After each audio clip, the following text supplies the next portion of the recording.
کر لو نا.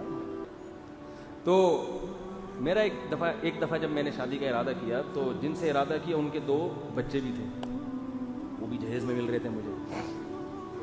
میں ذہنی طور پر اس وقت اس کے لیے تیار نہیں. اچھا میرے اس طرح کے بیان سن کے نا, میں نے جب بیان کیا نا, میں نے بیچاری نابینا لڑکیوں کو پیغام بھیجا, لنگڑیوں کو اور لکوا کی مریضوں کو بھی پیغام بھیجا اس وقت. بھائی اس وقت بھیجا تھا, اب نہیں بھیج رہا.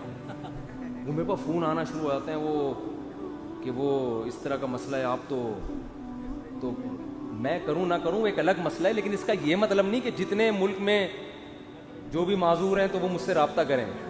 یہ مطلب میرا نہیں ہوتا. میں رابطے پر پابندی نہیں لگا رہا, لیکن یہ مطلب نہ لیا کریں اس کا. صحیح ہے نا.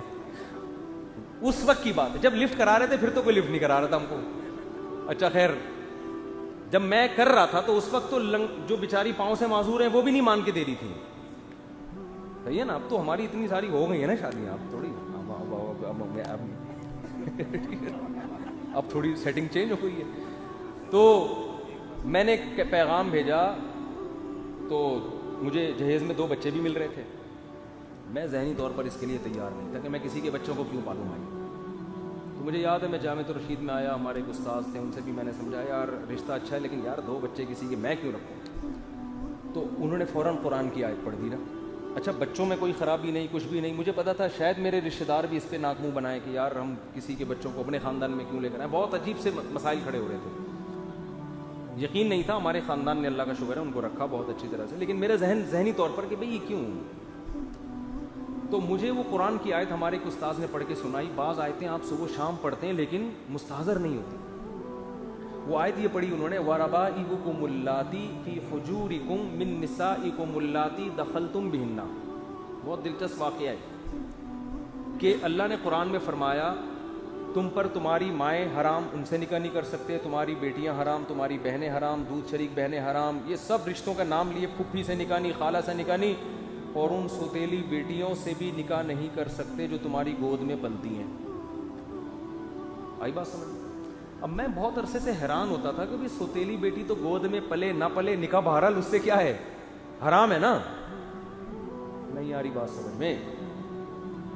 بھائی گود میں تو ہم ماں کی بھی پلتے ہیں. اللہ نے کہا تم پر تمہاری مائیں حرام, یہ نہیں کہا وہ مائیں جن کی گود میں تم پلتے ہو. کیا خیال ہے بھائی, پلتے ہی ہیں نا, لیکن اللہ نے اس صفت کو ہائی لائٹ نہیں کیا.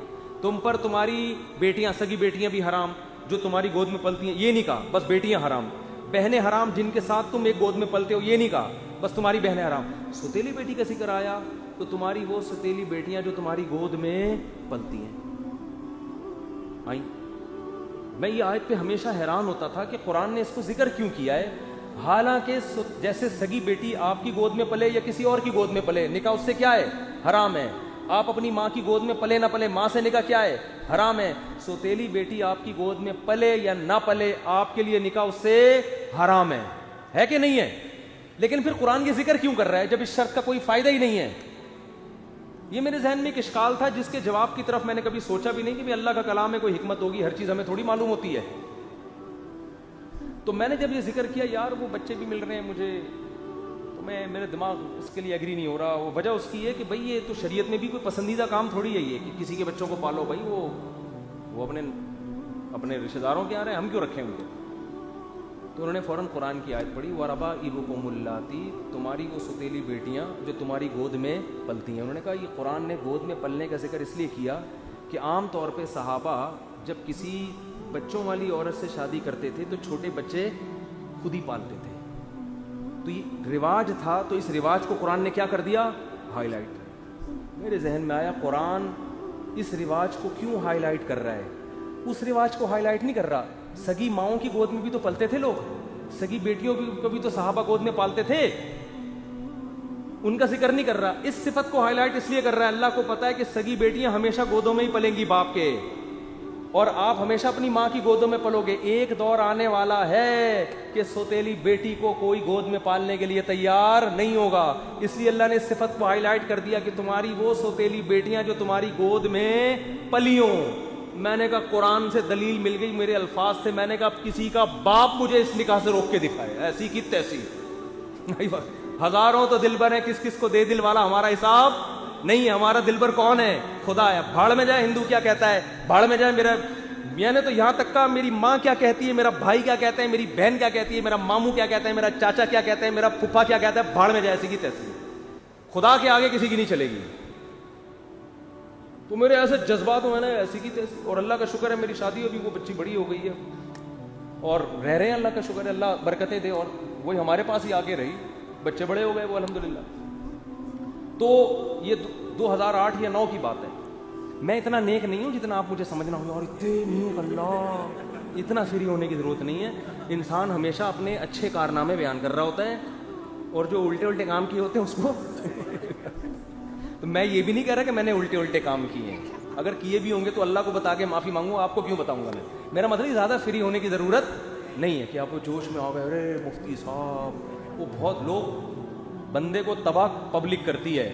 انسان کو اپنے عیب پتہ ہوتے ہیں, لیکن جب لوگ اس کی تعریفیں کرتے ہیں نا تو انسان اپنے عیب بھول جاتے ہیں. انسان کہتے ہیں یہ صحیح کہہ رہا ہے, اصل میں تو میں یہ ہے جو میں ہوں, اور یہ بگاڑتے ہیں, برباد کر دیتے ہیں. اس لیے زیادہ ہر آدمی کی زندگی میں کچھ برے اعمال کچھ اچھے اعمال ہوتے ہیں, لیکن بتانے کا میرا مقصد یہ ہے کہ اسلام نے ہم میں کتنا کانفیڈنس پیدا کر دیا, کتنا کانفیڈنس کہ یار اب ہمیں سند مل گئی, بھائی ٹھیک ہے, بھاڑ میں جائے پبلک کیا کہہ رہی ہے. ہاں آپ کے دوسرے مسائل ہوں تو ایک الگ بات ہے. اب یہ نہیں کہ ایک دم یہ شروع کر دیں, میرے سے مشورہ پہلے لے لیں. بعض دفعہ نہیں ایڈجسٹ ہو پاتی, بعض دفعہ نخرے ہوتے ہیں, بعض دفعہ اور لینے کے دینے بھی پڑ سکتے ہیں اس میں. وہ جیسے دوسری شادی کی اسلام نے ترغیب دی ہے, لیکن یہ تو نہیں کہ جہاں جہاں اٹھا کے کر لو. تو آپ میں حوصلہ ہے نہیں ہے, پھر اس کے سائڈ افیکٹ برداشت کر سکتی, سب چیزیں دیکھنی پڑتی ہیں نا. تو میں یہ بتا رہا ہوں کہ اسلام آپ کی ٹینشن کو کیا کر دیتا ہے, ختم. بس اللہ کے لیے یار. تو اس نے اتنی اس آیت نے مجھ میں کیا پیدا کر دیا, کانفیڈنس. میری اپنی بچی کی شادی میں نے بہت کم عمری میں کی ہے, بالغ ہوتے ہی رشتہ آ گیا تھا. اور بعض لوگوں نے کہا یہ کیا ہو رہا ہے, میں نے کہا بھائی رشتہ بھی ٹھیک ہے, کوئی مجھے سائڈ افیکٹ بھی نہیں لگ رہا اس کا. اللہ کہہ رہا ہے جلدی کرو, بھاڑ میں جائے. محلے والے کیا کہہ رہے ہیں, بھاڑ میں جائے. یہ بھاڑ میں جائے گا لفظ یاد رکھ لیں. وہ کیا کہہ رہے ہیں, فلانا کیا کہہ رہے ہیں, ڈمکانا کیا. بھائی اللہ نے حکم دیا. ہاں بچی سے پوچھ لو, اس پہ زبردستی نہ ڈالو. کوئی اگلا نہ راضی ہو تو پھر تو اللہ ہی کہہ رہا ہے پھر نہیں کرو. یہاں بھی اللہ نے 2 اور 2 4 کی طرح ہمیں کیا کر دیا, اللہ کہہ رہا ہے بھائی اگلا خوش نہیں ہے پھر نہیں کر سکتے آپ.